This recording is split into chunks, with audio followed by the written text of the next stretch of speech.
ada beberapa keutamaan tentang bersedekah itu sendiri. Selain tadi yang disebutkan yang kaitannya dengan dengan bahasan kita, ada beberapa riwayat ya tentang keutamaan bersedekah. Di antaranya jelas yang pertama tadi sebagai bentuk syukur, ya, sebagai bentuk syukur menginfakkan harta yang kita miliki, itu jelas ya. Itu merupakan merupakan sesuatu keharusan dari kita. Makanya Allah mengatakan, ya, orang yang beriman ya maka infakkanlah ma razaqnakum, dari apa yang kita rezekikan kepada kalian, sebagai bentuk syukur kita kepada Allah Subhanahu wa taala. Berarti orang yang enggak pernah bersedekah tidak pernah bersyukur. Orang yang bakhil berarti tidak bersyukur dan menganggap asbab dirinya lah dia dapat rezeki. Padahal semata-mata rezeki dari siapa yang mengatur jemaah? Allah. Wa fi anfusikum wa fis sama'i rizqukum wa ma tu'adun. Di langit sana telah diatur rezeki kita. Bahkan Rasulullah mengatakan 50.000 tahun sebelum Allah ciptakan langit dan bumi, Allah telah menulis catatan takdir. Di antara takdir adalah rezeki kita sudah diatur oleh Allah Subhanahu wa taala. Maka sedekah sesungguhnya adalah bentuk bersyukur, sebagaimana hadis yang kita bahas di sebab kita tadi. Bersedekah sebagai bentuk syukur kita atas segala nikmat yang Allah berikan kepada kita. Kalau orang yang bakhil berarti dia tidak bersyukur. Kenapa tidak bersyukur? Menganggap kerjanya, tangannya, ilmunya, dagangnya, keringatnya itulah menjadi sebab datangnya rezeki. Dan ini sama dengan orang kafir. Sama dengan Qarun ketika diminta oleh Musa alaihi salatu wasalam untuk berzakat. Enak aja katanya, kan saya dapat begini karena kerjaku, karena ilmin indi, karena ilmuku yang aku punya, katanya. Ini orang yang bakhil jemaah sekalian. Itu yang pertama. Sebagai bentuk nyata seorang mukmin bersyukur atas segala limpahan karunia rahmat dari Allah taala. Sesungguhnya rezeki itu titipan dari Allah sesungguhnya, bukan semata-mata usaha kita. Kita lihat dari ini ya, ada orang yang kerjanya 24 jam. Kerjanya 24 jam, lulusannya juga bagus. Tapi memang catatan Allah dia orang yang begitu, nasibnya ya begitu terus. Tapi ada orang yang jualannya hanya jualan pisang goreng pula ya kan. Tak rezekinya ya ditagih oleh Allah ya, masalah sahih tidak sahih itu cara dia. Menjadi orang yang masih muda tapi kaya raya. Kenapa kaya raya? Ketetapan Allah kepadanya seperti itu. Cuma caranya yang mungkin tidak benar, itu beda urusannya. Itu memang sudah ketetapan Allah Subhanahu wa taala. Ada orang yang masuk ke kantor kerja sehari paling sejam 2 jam tanda tangan doang, uangnya miliaran. Ada orang yang berkeringat-keringat bertungkus lumus, orang Malaysia dia bilang bertungkus lumus, tangan jadi kaki, kaki jadi tangan, badan dibanting-banting, tapi rezekinya cuma segitu aja seharinya. Kenapa? Semua sudah ada yang ngatur dari Allah Subhanahu wa taala. Tugas kita hanya berusaha, tapi tidak boleh yakin 100% dengan usaha kita. Baik. Kemudian jemaah sekalian yang dirahmati oleh Allah Subhanahu wa taala. Nah, sedekah itu adalah amalan yang dapat melipat gandakan amalan kita. Itu yang kedua. Yang pertama sebagai bentuk syukur sebagai seorang mukmin atas segala limpahan Allah, nikmat Allah kepada kita. Yang kedua, dengan bersedekah akan melipat gandakan pahala kita. Dalam Al-Quran Allah memisalkan surah Al-Baqarah, matsalul ladzina yunfiquna amwalahum fi sabilillah. Allah memisalkan permisalan orang-orang yang berinfak atau menginfakkan hartanya di jalan Allah. Apa kata Allah? Kamatsali habbatin ambatat sab'a sanabila fi kulli sumbulatin mi'atu habbah. Orang yang menanam satu biji, ya, ditanam tumbuh 7 cabang, setiap cabangnya mengeluarkan biji berapa? 100. Itu misal ya. Kita cuma berinfak sedikit, ternyata infak yang sedikit dimanfaatkan oleh banyak hal, mendatangkan manfaat yang begitu besar. Itulah sedekah. Itulah sedekah yang luar biasa tanpa kita sadari. Ada satu kisah di negara Arab. Ada seorang yang kemudian menjadi seorang dokter saat dia masih miskin, orang tuanya miskin ya, di musim panas dia berjalan kaki jauh berkilo-kilo di zaman itu di negara Arab Saudi secara khususnya. Di musim panas airnya sudah kehabisan, di tengah jalan dia merasakan kehausan yang haus yang begitu luar biasanya karena bekalnya sudah habis. Karena dia sudah tidak tahan lagi, dia ketuk pintu rumah orang yang ada di jalan yang ditemui, ketuk, Assalamualaikum warahmatullahi. Ditanya, siapa? Manil kau? Aku fulan dan fulan. Ada apa? Saya mau minta air putih. Karena saya kehausan mau pulang ke rumah, kehabisan bekal. Subhanallah. Maka setelah dibuka pintunya, ternyata tuan rumahnya itu putrinya yang keluar, masih kecil.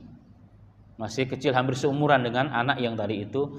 Bukan air putih, dibawakan air susu dingin. Masya Allah. Maka setelah diminum, dia mengucapkan terima kasih. Dan dia sambil berjalan sambil mendoakan. Kenapa? Karena orang yang sedang perlu dikasih, itu luar biasa Pak. Ya, cuma sekalian, luar biasa kesannya. Orang kita sedang perlu, apalagi sedang antara hidup dan mati, tiba-tiba orang ngasih kita, itu kesannya sampai kapan nggak pernah hilang. Kesan itu nggak pernah hilang. Kemudian berubah hari, berganti hari, zaman, bulan, dan seterusnya ya. Maka suatu ketika si tuan rumah tadi, yang putri tadi, menjadi dewasa. Dan kemudian orang tuanya pun menjadi tua. Suatu ketika orang tuanya sakit parah, harus masuk ke rumah sakit. Nah, ke rumah sakit telah dipanggil oleh administrasi. Untuk yang pertama kali dia sedih. Kenapa sedih? Karena tidak mungkin dia bisa bayar. Sakitnya parah, pekerjaannya juga kurang bagus ya, dan tidak mungkin bisa membayar administrasi demi untuk pengobatan ibunya. Sedih dia, keluar dari kantor sedih sekian lama. Tiba-tiba ya, dia dipanggil oleh bagian administrasi. Wahai fulanah, kamu dipanggil oleh bagian administrasi. Ternyata ketika dibuka, yang di dalam kantor bagian administrasi tersebut bukan dia, tapi seorang laki-laki, seorang dokter. Seorang dokter yang memberikan secari kertas. Tertulis di situ, isinya adalah segelas susu. Ya, segelas susu sekarang sudah lunas. Segelas susu, utang segelas susu sudah lunas pada hari ini, ku bayar. Si perempuan, si anak kecil tadi, yang tadinya kecil sekarang udah dewasa, si anak ibu tersebut bingung dia. Maksudnya apa ini? Saya tidak paham. Dia sudah nggak ingat. Ini kisah masa lalu yang sudah bertahun-tahun sama-sama masih kecil. Tapi si anak itu masih ingat betul, dan dia tahu betul ciri dan orang tersebut. Diingat dalam benaknya. Maka mencoba mengenang kembali ingatan si perempuan tersebut masa masih kecilnya. Wahai fulanah, ingat gak pada hari itu, hari A begitu ya, di saat musim panas, ada seorang anak kecil yang pulang dari sekolah kehausan hampir mati. Kemudian dia minta air untuk rumah kamu, orang tua kamu. Kemudian dia minta air putih, ternyata keluarlah seorang anak perempuan membawa air susu. Dia katakan, kapan ya? Oh iya masih ingat. Tahukah siapakah anak itu, katanya. Siapakah anak laki-laki itu? Dikatakan, saya tidak tahu. Itulah aku. Dia ternyata dokter di situ, bahkan dalam beberapa katanya mungkin dia yang punya rumah sakit itu sendiri. Subhanallah. Nah, ini amalan yang tadinya hanya segelas susu, jemaah, ini saya ingin maksudkan. Ternyata manfaatnya begitu besar bagi kehidupan seorang anak tersebut, menjadikan dia tetap bisa belajar, bisa hidup, sampai menjadi orang yang sukses. Maka pahala segelas air susu itu kita nggak pernah tahu. Ternyata luar biasa efeknya di sisi Allah Subhanahu wa Ta'ala. Kita nggak pernah tahu berapa yang kita kasih, manfaatnya sejauh mana kita nggak pernah tahu, jemaah sekalian. Maka jangan pernah bakhil. Sehingga Rasulullah pernah mengatakan, la tahtaqiranna minal ma'rufi syai'a. Jangan pernah kamu merasa rendah atau meremehkan amalan-amalan baik sekecil apapun, sehingga kamu hanya memberikan separuh biji kurma kepada orang lain. Kasih, atau bertemu dengan orang dengan senyuman, ya kan?